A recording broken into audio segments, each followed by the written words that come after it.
Mga nambaba sa akin, mga nagbabanta sa akin guys. Hinahanap ko na si Manong Rider para matapos na yung problema. Wala na yung mga mambabash.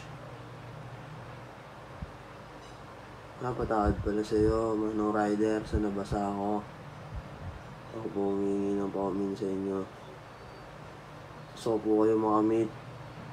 Humingi ng tawad sa inyo sa personal.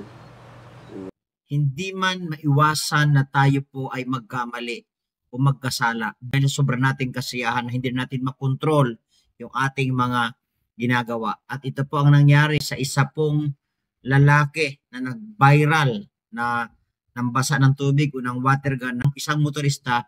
Ito po ay araw na at the time ng Fiesta ng San Juan at siya po ay naghingi ng apology at isang napakaganda po itong puso, damdamin ng isang tao, no, na di man maiwasan magkamali pero matuto tayo maghingi ng sorry sa panahon na tayo po ay nagkamali.